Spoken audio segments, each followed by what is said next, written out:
Where the bloody hell's he got to? Excuse me, but is something the matter? It's this bearer I've been minding. I take my eyes off him for 1 minute and he disappears. He's not in his usual spot by the well, nor anywhere else in the village. You must be Patrick. I am, but... And this bearer you're looking for, he's an elderly man who used to work in the Rosalith Castle kitchens, yes? That's the fella. How'd you know all this?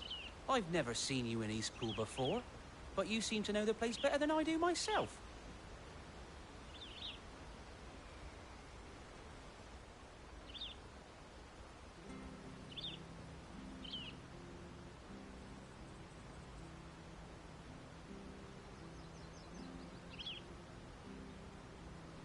Ah, so that's how it is. Well then, if you're acting under orders of the mayor, you're on about to help me find him. He's been losing what little sense he had left of late, saying the sheriffs are coming to collect him, and that he needs to go back to the castle. I was supposed to watch over him, keep him out of trouble. But if he's walked out on us, there's not a lot I can do.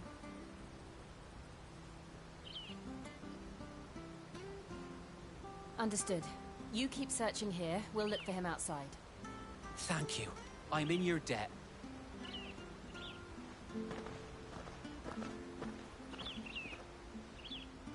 I hope he hasn't wandered into trouble.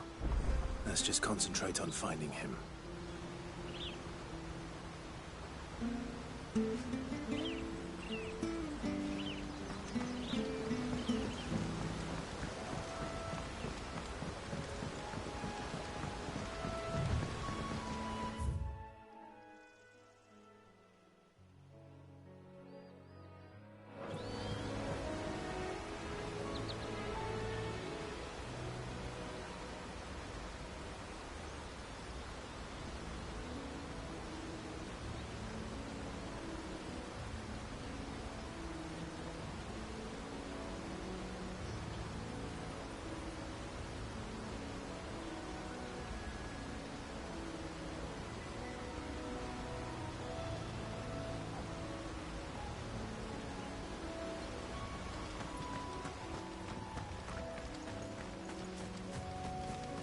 Still no sign. Could he have strayed even further?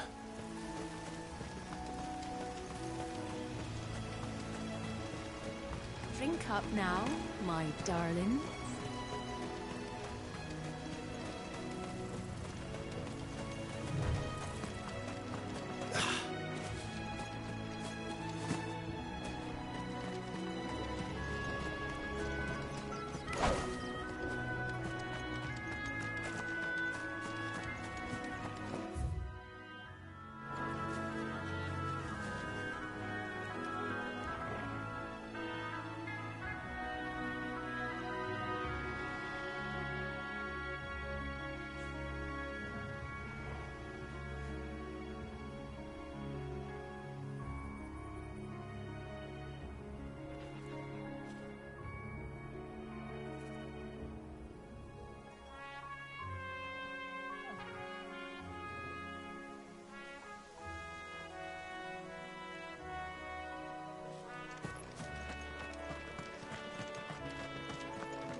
There's someone over there. It might be him. We should hurry. Company. We can't lead them to the old man. They need to die. Agreed.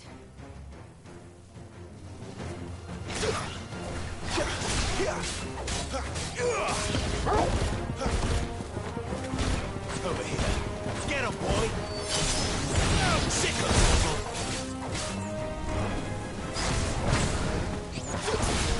Get him, boy! There, boy! Get him!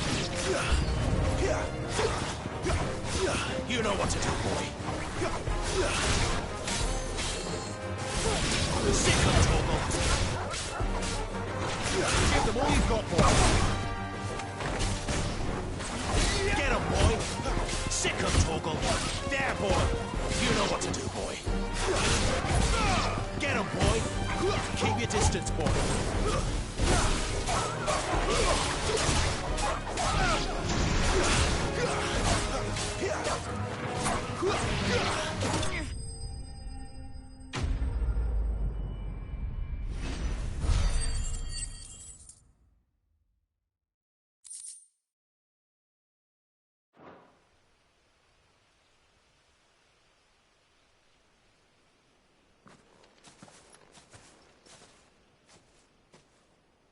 Are you all right, my friend? Come on. Let's go home.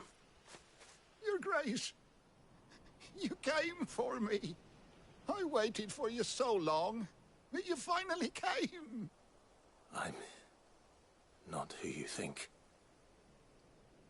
Clive.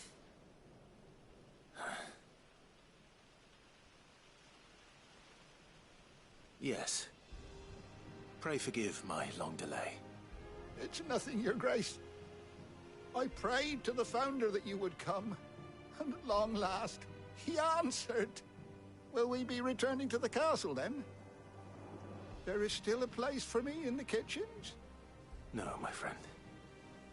We will not be returning to the castle, not yet. I'm on a very important expedition, one which may take some time. Could you wait for me in Eastpool until my journey is complete? I will come back for you then. I promise. Of course, Your Grace. For you, I would gladly wait until my dying day.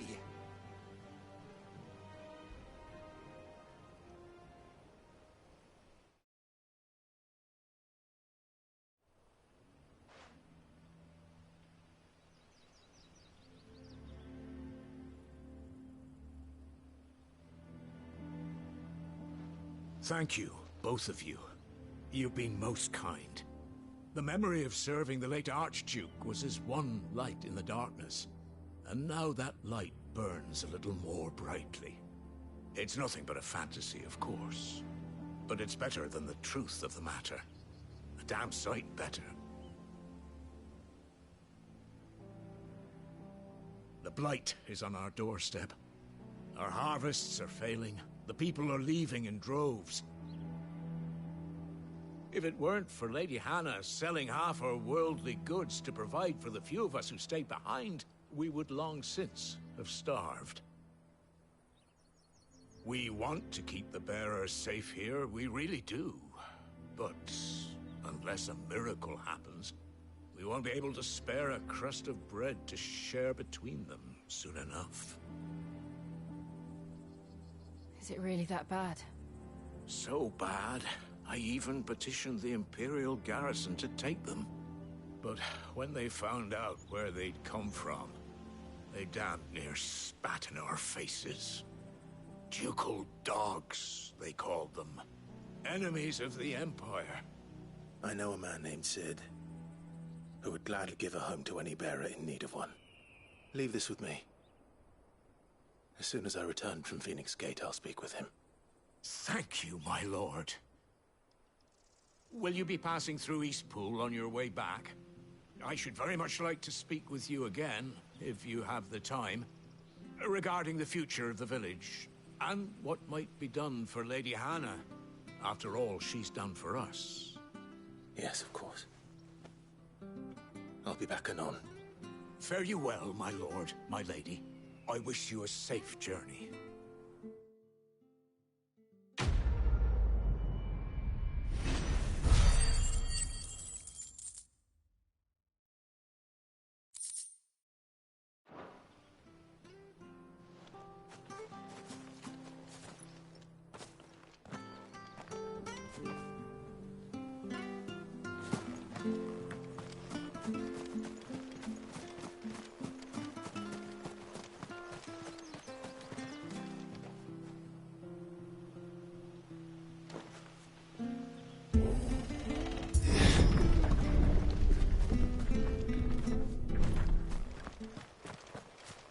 The Deadlands are aptly named. I didn't realize they were this close. No wonder their crops are failing. The blight is leaching the ether from the soil. And when the last drop is drained, their fields will turn to this. No plants, no animals, no life. And no monsters. I suppose that's one small mercy.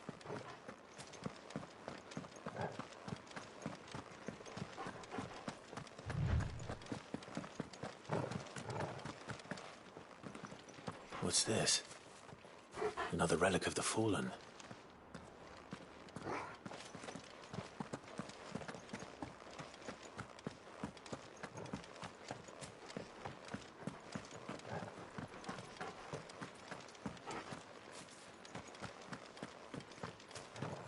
We won't be able to use any magic here. Another thing to worry about. As if the absence of ether didn't cause enough problems. Take away the land's life force, and problems are all that's left.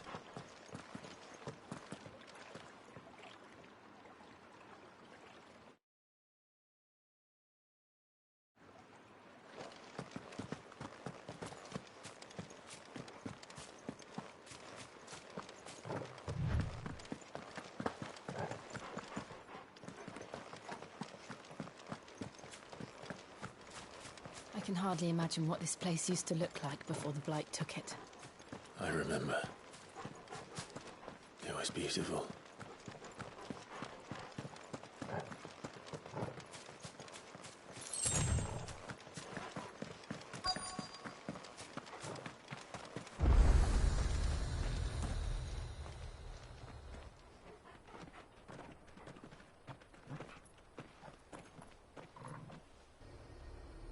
There it is. Phoenix Gate. Where it all went wrong.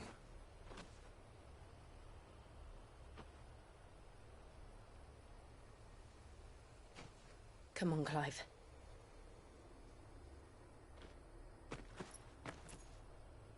It's time to discover the truth.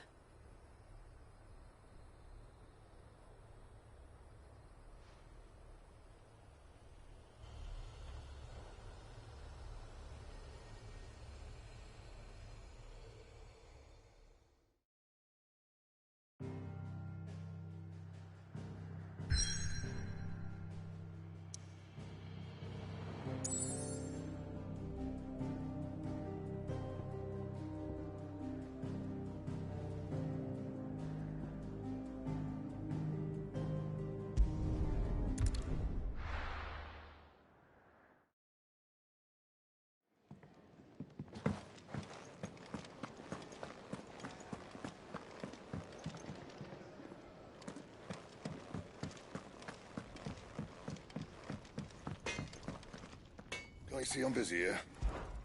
What's saying for you, dear?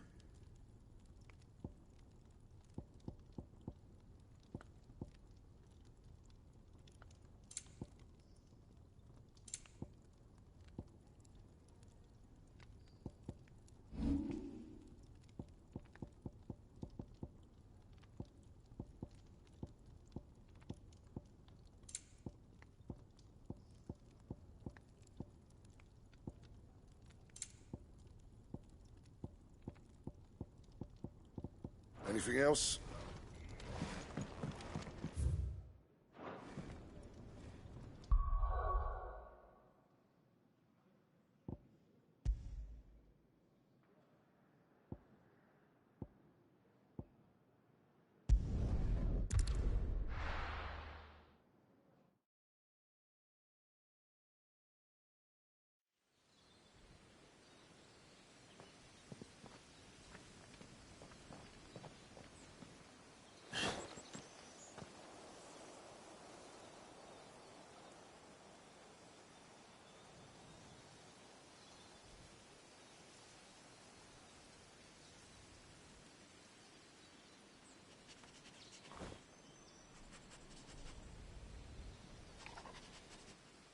It's almost as if time had stood still.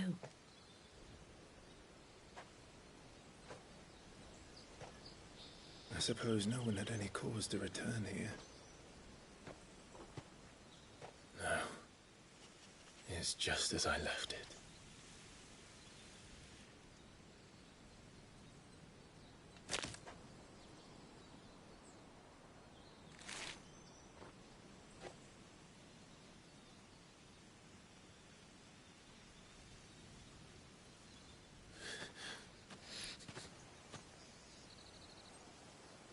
Let's have a look around.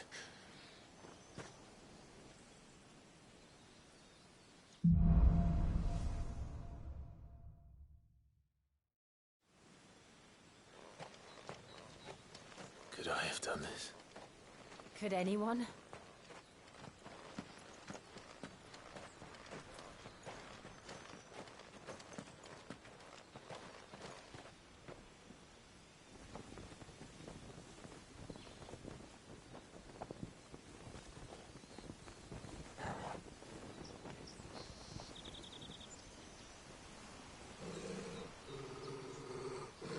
What is it, Torgal?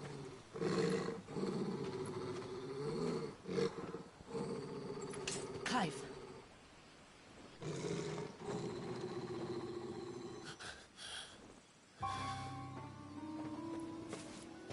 That's him. He's the only one who can tell me what happened. I have to know.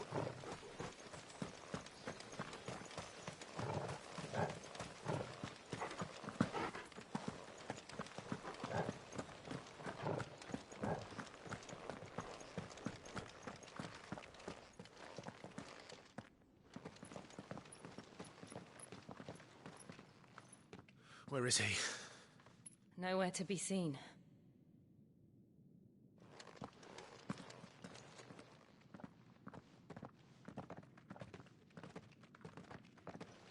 Damn it! He's like a bloody eel. What is this place, anyway? Some sort of shrine? Oh, sorry. You've never been here before.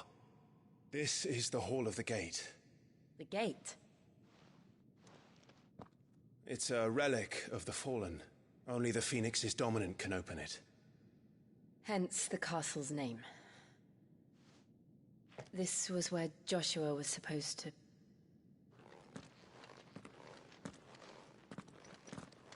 Yes. He would have stepped through this door the next morning and listened to the words of our ancestors. Would you have gone with him? No. The apodatory is holy ground. None but the dominant may enter. I and the other shields would have stood guard here and prayed for my brother's safe return. Where the hell did he go? Perhaps he went inside. He couldn't have. He'd need the power of the Phoenix.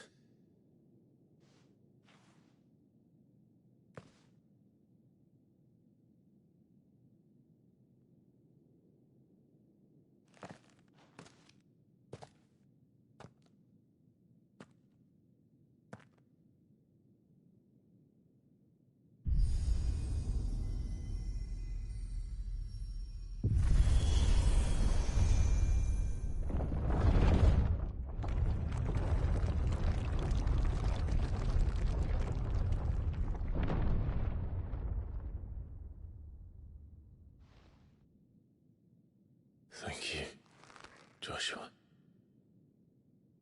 Are you sure about this?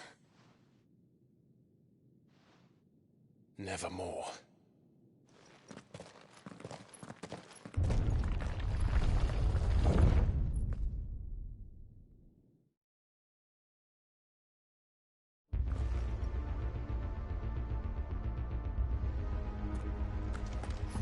Another gate. Let's see if this one opens.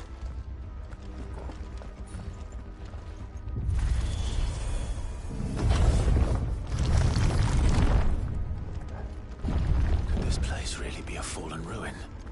You could hardly call it a ruin. It's perfect. Like it was built yesterday. Have you ever seen anything like this?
trouble.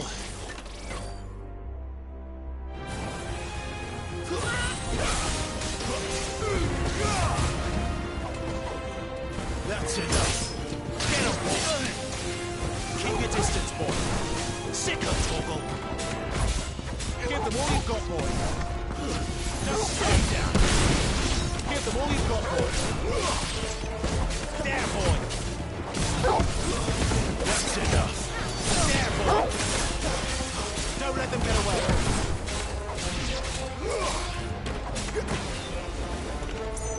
Give them all you've got, boy. How can these things still function? How can any of this? This must be what the fallen ruins were like before they fell.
Keep your distance, boy. It's over.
Looks like it can take a beating. Then let's give it one.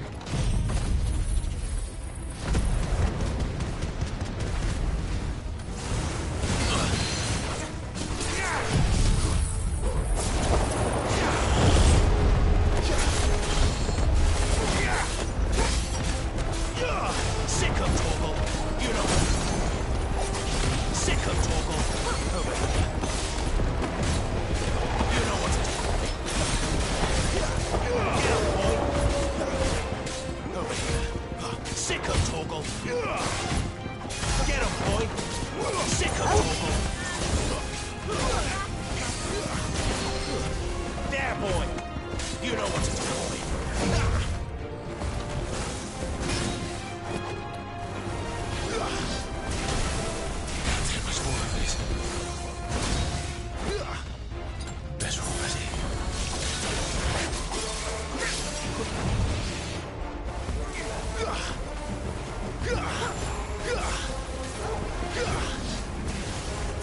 Not this time.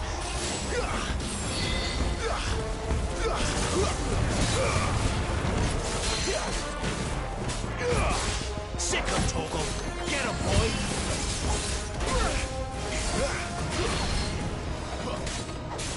That's better.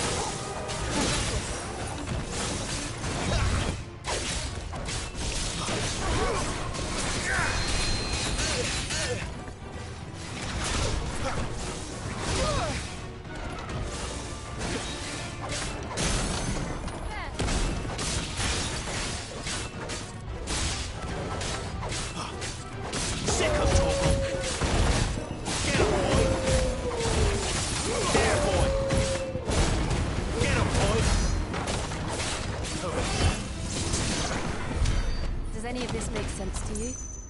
None. Let's find the hooded man and leave.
Whatever they are, I don't think they're friendly.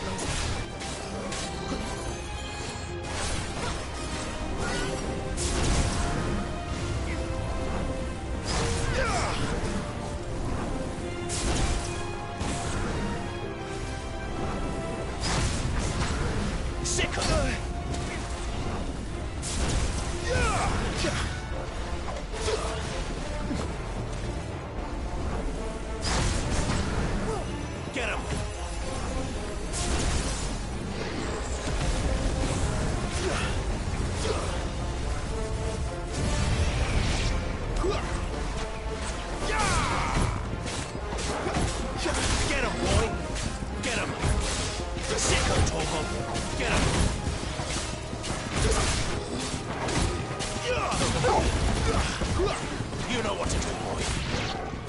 Get him!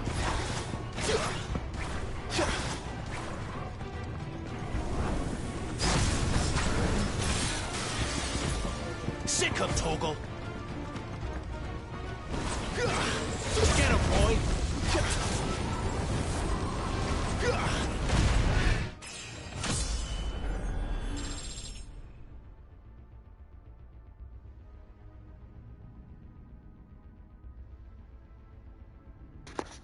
Looks like things are finally heating up for Superman Legacy, which insiders claim they know who's going to be our Superman and Lois Lane.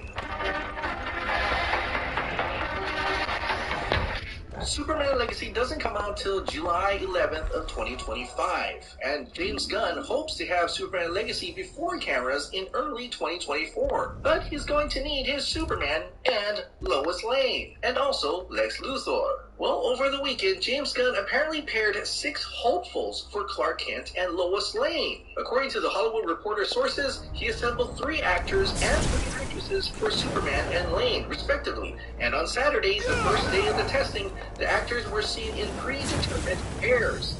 Nicholas Hoult and Rachel Brosnahan, Tom Brittany, Phoebe Dynevor, and David Cornswet and Emma Mackey. They were given several scenes to film in which the males were in makeup and wardrobe as Daily Planet reporter Kent, while the females were plucky journalist Lane. Then on Sunday, Holt, Brittany, and Cornswood did another series of screen tests, this time in costume as Superman.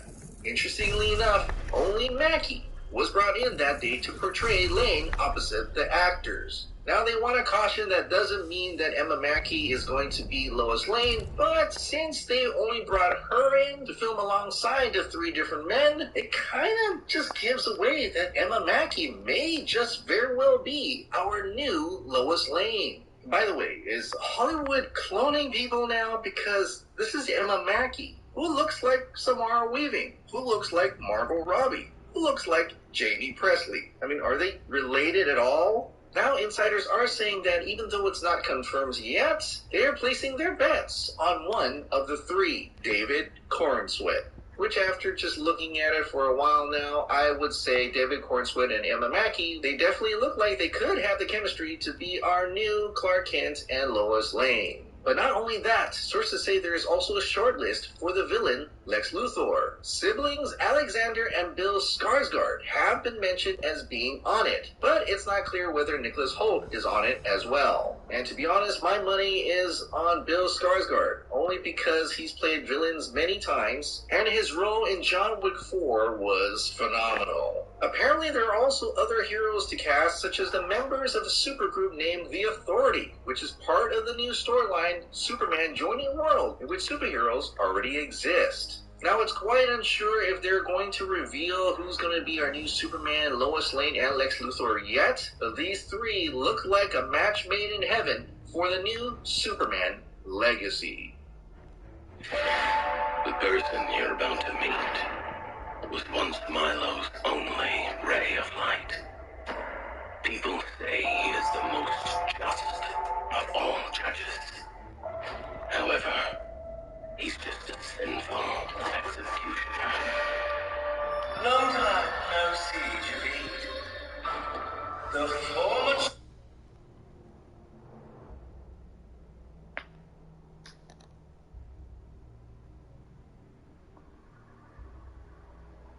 Morning, everybody. It's DJ Envy, Charlemagne the Guy. We are the Breakfast Club. Let's get into some front page news. Good morning, President Figaro. Good morning, Charlemagne the God and DJ Envy. My mic sounds great. Your mic does sound great, Taz. We're broadcasting from out of town this morning, so it sounds a little crazy. So let's jump right into it. I promise you. I just want to tell everybody who's watching us on BET this morning, I promise you we're a nationally syndicated, multi-million-dollar morning show. I promise you we are. Don't let this fool you. Yeah, right. All right, let's start. What we starting with, Taz? Well, we want to give an update on the Chicago mom and 14-year-old son story. There's an update on the story about the Chicago mom, Clarissa Hood, and her 14-year-old son. Both were charged with first-degree murder. Yesterday, the charges were dropped. Let's listen to the updated report we'll talk about on the other side.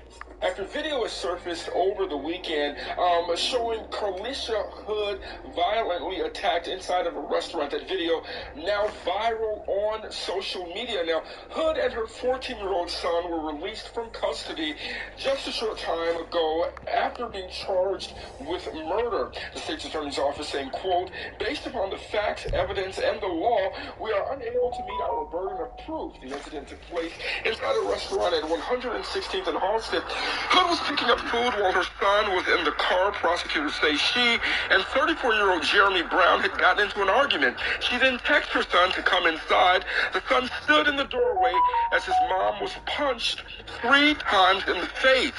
Prosecutors say the 14-year-old shot Brown in the back, and as he ran outside, Brown that is, the teen kept shooting while being told by his mother to do so. Brown died as a result. Round of applause, first of all, for the charges being dropped. That's number one. Come on, Reggie. Absolutely. Okay. And what were they charged with, Ted? Why did they feel like they couldn't meet the burden of proof? Yeah, so both were charged with first-degree murder. Ms. Hood was also charged with delinquency of a minor. But for the sake of time, I want to unpack a little bit, spend some time on first-degree murder charges so that people can at least have an understanding. There's a lot of conversation about this on social media. And shout out to everybody on social media that's been pushing this video. It went viral. Even the media had to say that, because the video went viral and that evidence came out, it made a huge impact, on this case. So in Illinois, the state must prove that you intended to kill your alleged victim or do him or her great bodily harm, that you knew that the act you intended to commit carry with it a strong probability that it will greatly injure or kill your alleged victim, and that you killed your victim while committing or attempting to commit a forcible felony. Now, the key is with this, and some folks might be listening and say, well, all of those things seem to apply, but the key is with this is, remember, prosecution must be able to prove this beyond a reasonable doubt and be able to show that there was no reasonable explanation for the person to, basically murder the guy. And obviously with this case, when we see the video, there is a reasonable explanation. Clear reasonable explanation. Right, on why they feel that. But I just want to point out, remember the judge that gave them the bond hearing disagreed.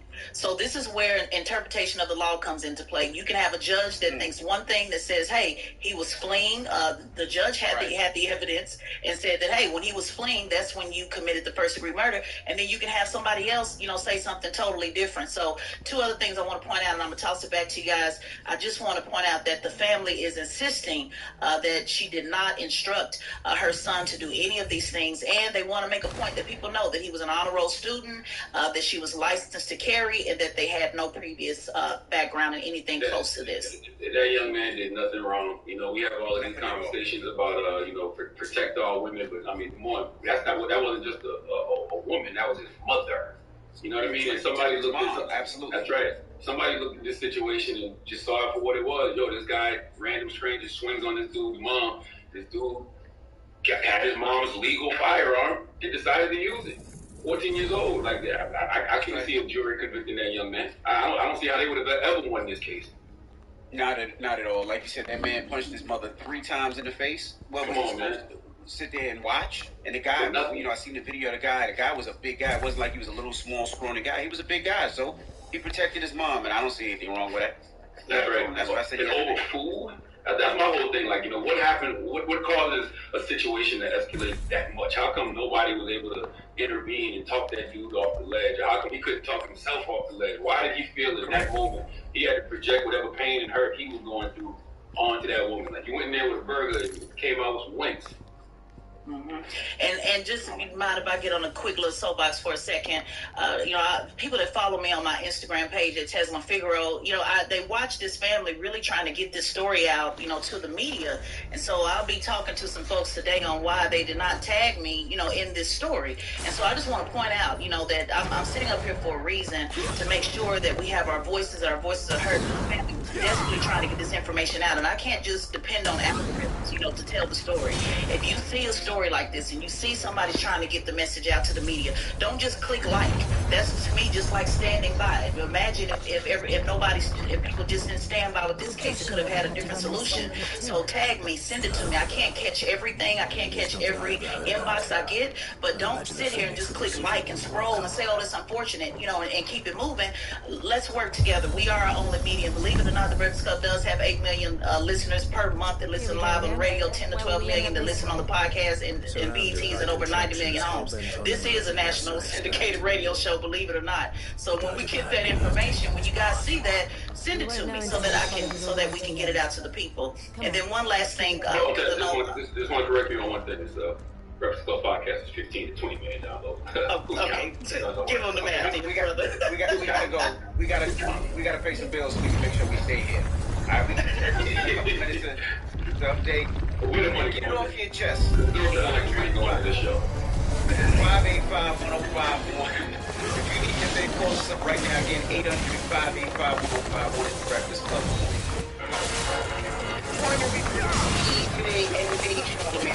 We are the Breakfast Club.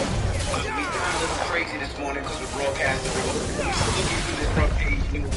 Let's get ready to do the test. Good morning, DJ. And be Charlemagne the God.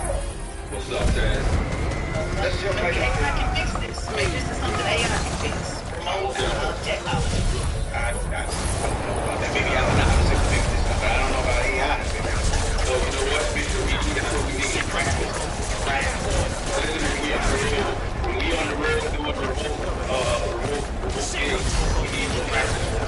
the engineers and the producers and everybody to make it look.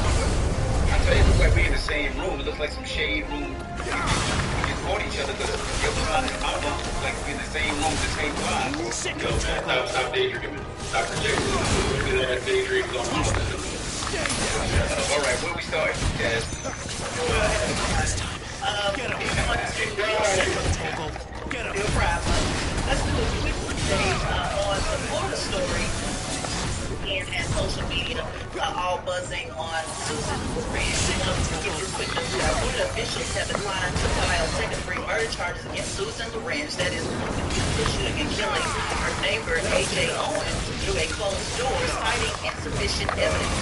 State Attorney Bill Gladstone announced at a Monday news release that the state charged her with 1 count of manslaughter with a firearm and 1 count of assault. Again, I just want to repeat that because a lot of folks saw on social media, they said, oh, she's not being charged, and thought she was getting completely away with it. And of course, we do want the murder charge, but she is being charged with manslaughter, so I make sure everybody, understands that difference.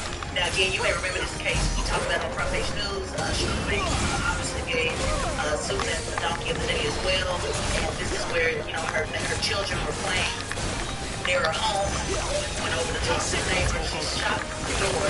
Now, the state attorney said, quote, as deplorable as the defendant's actions were in this case, there is insufficient evidence to prove the required element of second-degree murder. And the required element that he's talking about is a depraved mind. Now, if convicted of manslaughter, she can face up to 15 years in prison and up to a $10,000 fine. Just to compare the difference, why folks are so upset, when you look at manslaughter, that is a minimum of 16 and a half years up to life. So we are talking about a big difference in time here. How can she admit all of these things in her arrest affidavit and not say it's premeditated? You see a lot of the things that she admitted in her arrest affidavit? Yeah, we did, and that's why so many people are upset. What did they do? What type of interviewing did they do? What type of evidence did they have? Some folks, again, arguing on the other side, they will say that, although we see those things, how can you prove it? Who were the witnesses? Were they credible?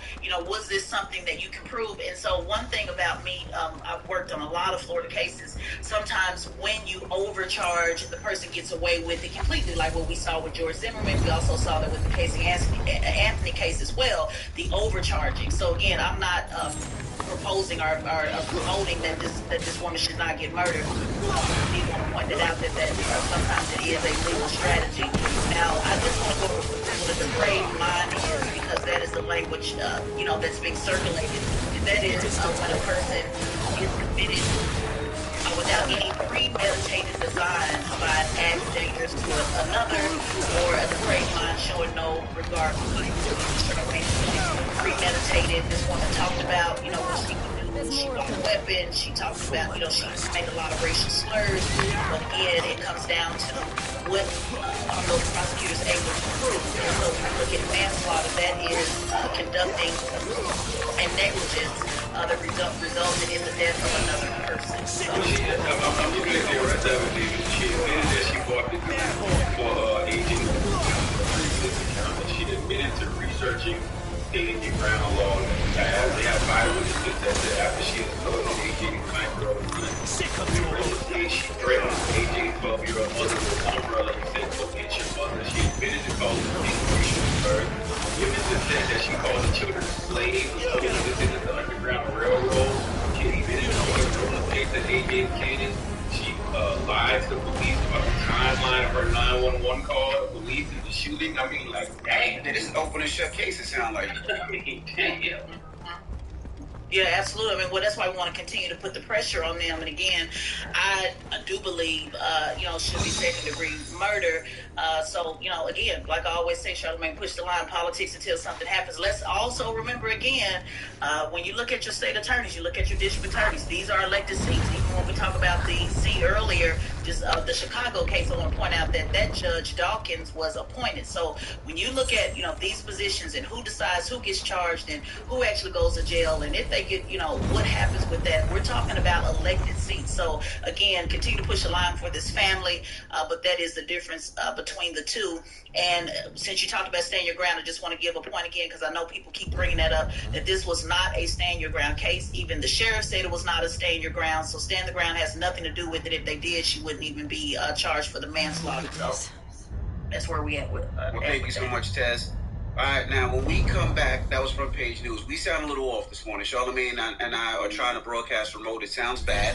Our mind, because the phone service is choppy this morning, so they're trying to get the phone service back online. And Charlamagne just sounds like you're in a tugboat. Yeah, and I got this, handheld microphone that I'm going to kind of show you. I just put it on stage. We're going to give you the thing, this could be a microphone. You know what I mean? And it got me started to do sound great. Okay, well, when we come back, we're going to do some of the best stuff, some of our throwback interviews. When we come back, who's that ass home? And also, we'll see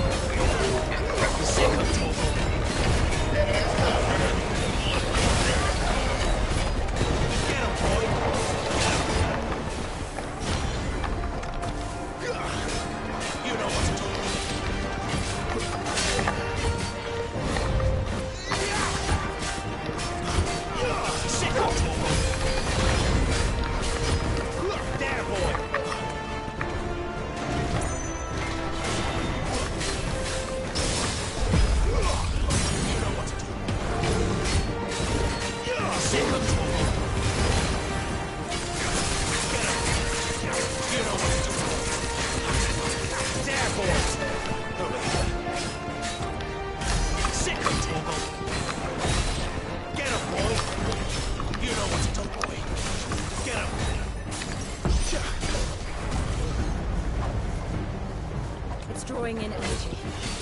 Not for long, it isn't. With me. Give me fire! Get up! Sick of trouble!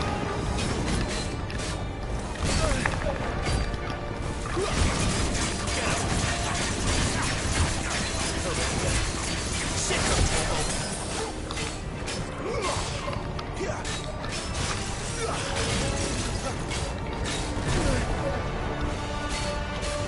Get up!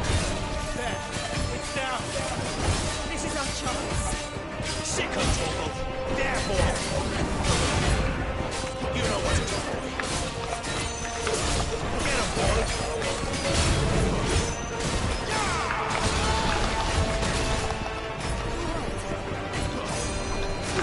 You know what to do! Sick of trouble! You know what to do! Sick of trouble! Get him! Get him, boy! You know what to do, boy! Yeah, boy! Get him, boy! Get him! Get him, boy!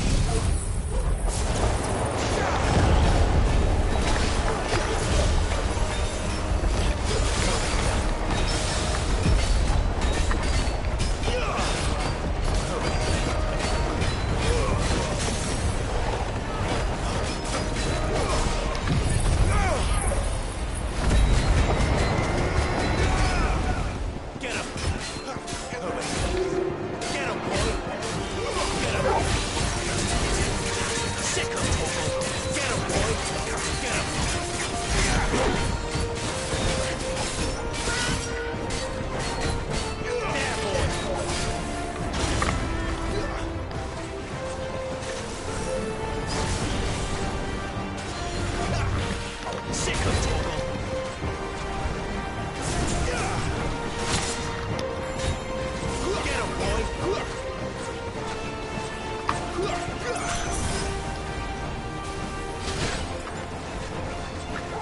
Get him!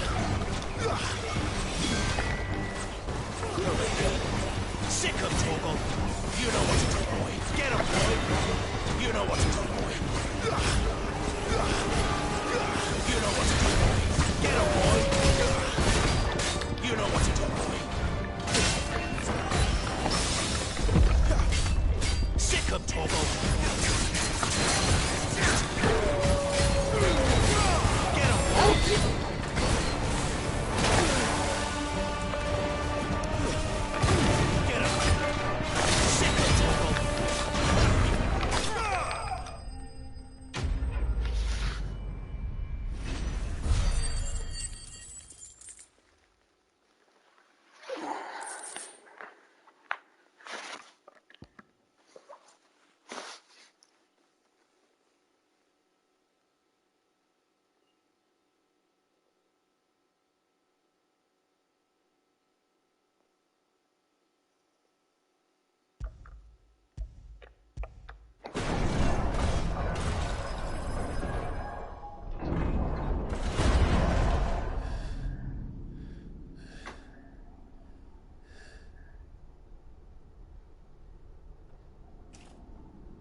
done.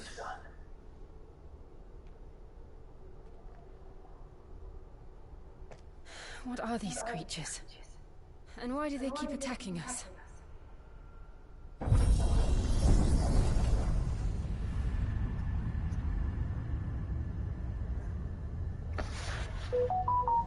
They're probably asking themselves the same thing. We're the ones trespassing here. They're just protecting their home.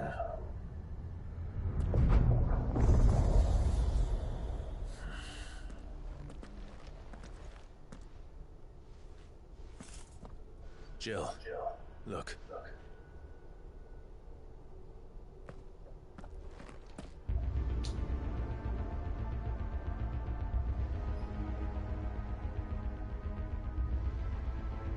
Is that some kind of mural?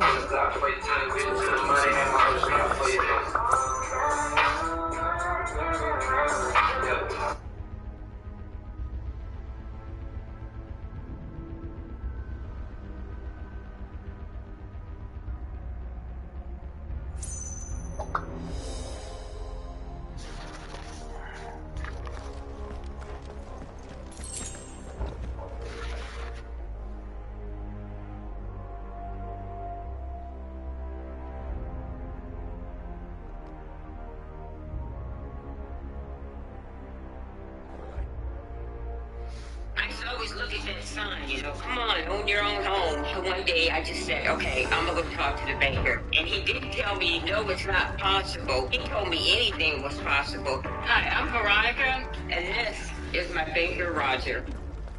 Introducing my plan. Act now and get it for $25 when you bring your phones. It's your Verizon.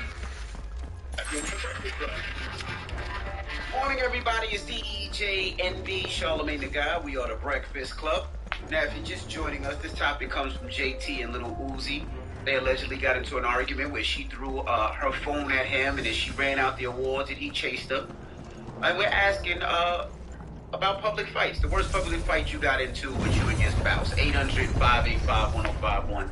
Charlemagne, you and your wife got into a public spat? Never. Me and my wife have never, ever gotten into a public spat. Not that I can remember. Now, mind you, we've been together 25 years, but that ain't even our style. That's definitely not her style, and that's definitely, you know, not my style. So, yeah. Nah, I've never been in no public spat. Yeah, me neither. Nah, me and my wife never got into it in the public. If there is a problem situation, we just hold it down until we get home, and then when we get home, we discuss and handle what we got to handle at home, but we never get into a public spat or in front of anybody, anything like that. We'll hold our composure until we get back to the crib, and then we'll discuss what we need to discuss. Word.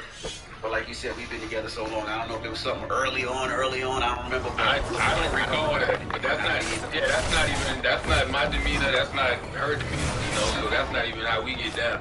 Now, I think that, you know, it either has to be an extreme circumstance for something like that to happen, or you're dealing with, you know, extreme personalities that, you know, wild out like that in public regardless. You know what I mean? That's never been us. Get him. It's Rainy. Hey, Rainy. We're talking about a public spat between you and your spouse. You got one for us? Yeah. So simple, but I guess the worst one is like, we went too far. You don't get somebody in the house with your kids that don't have nothing to do with it. So we got into an argument. So we got to take my kids and get in the car and drive off with them. It's not like, come on, we don't stay with my kids. So, it's done through a little fight, and it's not really bad because we got it back. We've been at fight before, I've had my own, but primarily we don't let them have to do it. Dang, what we did for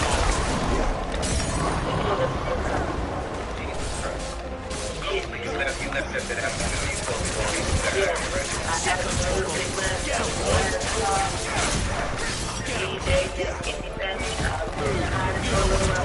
Sick of tackle. Get him.